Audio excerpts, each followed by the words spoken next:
എൻ്റെ മരണത്തിന് ഉത്തരവാദി തൗഫീഖാണ്. ഞാൻ അവൻ്റെ പേരിൻ്റെ അടുത്ത് പോയി മരിക്കാൻ പോകും. താനൂരിൽ ട്രാൻസ്ജെൻഡർ യുവതി തൂങ്ങി മരിച്ച നിലയിൽ കണ്ടെത്തിയതിൽ സുഹൃത്തിനെതിരെ അന്വേഷണം.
താനൂർ സ്വദേശിയായ യുവാവാണ് മരണത്തിന് ഉത്തരവാദിയെന്ന് ആരോപിച്ചുള്ള കമീലയുടെ വീഡിയോ സന്ദേശം ആധാരമാക്കിയാണ് അന്വേഷണം. ഇൻസ്റ്റാഗ്രാമിലാണ് മരിക്കും മുമ്പ് കമീല ഈ പോസ്റ്റ് പങ്കുവച്ചത്. ഒരു അസ്വാഭാവിക മരണത്തിനായിരുന്നു പോലീസ് ആദ്യം കേസെടുത്തത്. എന്നാൽ ഇപ്പോൾ അത് സുഹൃത്തിലേക്ക് അന്വേഷണം നീളുകയാണ്. വിവരങ്ങൾ പ്രിയരാജ്, ഇന്നാണ് ഈ ട്രാൻസ് വുമൻ കമീലിയ മരിച്ച നിലയിൽ കണ്ടെത്തിയത്. മലപ്പുറം താനൂരിലാണ് തൂങ്ങി മരിച്ച നിലയിൽ കണ്ടെത്തിയത്. ഈ മരിക്കുന്നതിന് മുമ്പ് ഇൻസ്റ്റഗ്രാമിൽ ഒരു വീഡിയോ കമീല പങ്കുവച്ചിരുന്നു. അതിൽ ഒരു സുഹൃത്തിനെതിരെ ആരോപണം ഉന്നയിക്കുന്നുണ്ട്. ഇവനാണ് എന്റെ മരണത്തിന് ഉത്തരവാദി എന്ന് പറയുന്നു. ഇതേ യുവാവിന്റെ വീട്ടിലെ പറമ്പിലാണ് കമീലയെ ആത്മഹത്യ ചെയ്ത നിലയിൽ തൂങ്ങി മരിച്ച നിലയിൽ കണ്ടെത്തിയത്. എന്തായാലും ഈ വീഡിയോ സന്ദേശവും കമീലയുടെ ഇൻസ്റ്റഗ്രാമിന്റെ നിന്ന് വിശദാംശങ്ങളും തേടി പോലീസ് യുവാവിനെതിരെയും അന്വേഷണം തുടങ്ങിയിട്ടുണ്ട്. പക്ഷേ ഇതുവരെ പ്രതിചേർക്കൽ നടപടികളിലേക്ക് പോയിട്ടില്ല എന്നാണ് നമുക്ക് മനസ്സിലാക്കാൻ കഴിയുന്നത്. വടകര സ്വദേശിയായ കമീല കുറച്ചു നാളായി തിരൂരിലാണ് താമസിക്കുന്നത്.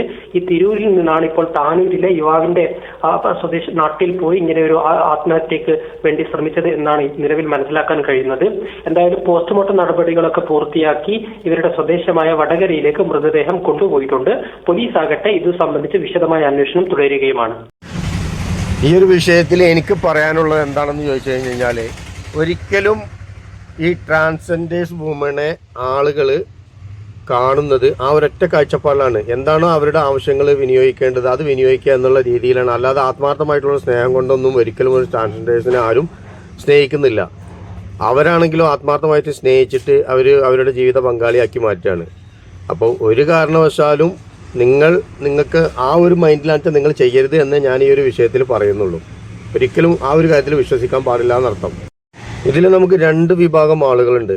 ഒന്ന് ആത്മാർത്ഥമായിട്ട് അവരുടെ ഇണയെ പോലെ കണ്ട് പങ്കാളിയായി ജീവിതത്തിലുടനീളം മുന്നോട്ട് കൊണ്ടുപോകണം എന്ന് ആഗ്രഹിക്കുന്ന വിഭാഗമുണ്ട്. പിന്നെ നമ്മുടെ റീൽസിലൊക്കെ കാണുന്ന ജാസിയെ പോലെ ആളുകളെ പറ്റിച്ച് വെറും കണ്ടന്റിന് വേണ്ടി മാത്രം പലതും ചെയ്യുന്ന ആളുകളുണ്ട്.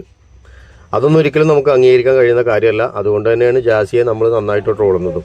പക്ഷേ ഇതുപോലെ ആത്മാർത്ഥമായിട്ട് ഒരു കുടുംബമായിട്ട് മുന്നോട്ട് പോകണം എന്ന് ഉദ്ദേശിക്കുന്ന ആളുകളെ നിങ്ങളുടെ ഇഷ്ടം അവരോട് പ്രകടിപ്പിച്ചതിന് ശേഷമല്ലോ നിങ്ങൾ അവരുമായി കമ്പനി ആവുന്നത്. അതിനുശേഷം അവരെ വഞ്ചിക്കുക എന്ന് ചെയ്യുന്നത് ഏറ്റവും വലിയ തെറ്റായിട്ടാണ് കണക്കാക്കാൻ പറ്റുള്ളൂ. ഒന്നുകിൽ നിങ്ങൾ അവരോട് തുറന്ന് പറയണം, നമ്മളൊരു ടൈം പാസിന് വേണ്ടിയിട്ടാണ് ഇതൊക്കെ ചെയ്യുന്നത്, അല്ലാതെ ജീവിതകാലം മുഴുവൻ നമുക്ക് മുന്നോട്ട് കൊണ്ടുപോകാൻ കഴിയില്ല എന്നൊക്കെ പറഞ്ഞതിന് ശേഷമാണ് വെച്ചാൽ അവർ ടുഗദർ, അതായത് ഒരു ലിവിങ് ടുഗദർ എന്ന് പറയുന്നത് പോലെ അങ്ങനെ പറ്റുള്ളൂ. എന്തായിരുന്നാലും താനൂർ സ്വദേശി കുടുങ്ങി, അത്രേ അതിൽ പറയാനുള്ളൂ. ജീവിതത്തിൽ ചില കാര്യങ്ങളൊക്കെ ചെയ്യുമ്പോൾ എല്ലാവരും ശ്രദ്ധിക്കുക. അവരും മനുഷ്യരാണ്, അവർക്കും സമൂഹത്തിൽ ജീവിക്കാനുള്ള എന്താ പറയുക ഉത്തരവാദിത്വമുണ്ട്, ബാധ്യത ഉണ്ട്, അവർക്ക് അവകാശമുണ്ട്. അപ്പോൾ നമുക്ക് ചൂസ് ചെയ്യുന്ന സമയത്ത് നമ്മൾ ശ്രദ്ധിക്കുക എന്ന് മാത്രം. അവരവരുടെ വഴിക്ക് ജീവിച്ചു പോക്കോട്ടെ. എന്തിനാണ് നമ്മൾ വെറുതെ അവരെ ബുദ്ധിമുട്ടിലാക്കാൻ വേണ്ടി പോകുന്നത്? പുള്ളിക്കാരൻ വേറെ കല്യാണം കഴിച്ചു പോയി, അത് താങ്ങാൻ കഴിയാതെയാണ് ഈ സ്ത്രീ ആത്മഹത്യ ചെയ്ത്, അതും അദ്ദേഹത്തിൻ്റെ വീട്ടിൽ വന്നിട്ട് എന്നാണ് പറയപ്പെടുന്നത്. എത്രത്തോളം സത്യം ഉണ്ടെന്ന് അറിയില്ല. എന്തായാലും വീഡിയോ നിങ്ങൾക്ക് ഇഷ്ടമായിട്ടുണ്ടെന്നുണ്ടെങ്കിൽ ലൈക്ക് ചെയ്യുക, കമൻറ്റ് ചെയ്യുക, നിങ്ങളുടെ അഭിപ്രായം അതിൽ രേഖപ്പെടുത്തുക. മാക്സിമം ഈ വീഡിയോ ഒന്ന് ഷെയർ ചെയ്ത് കൊടുക്കുക.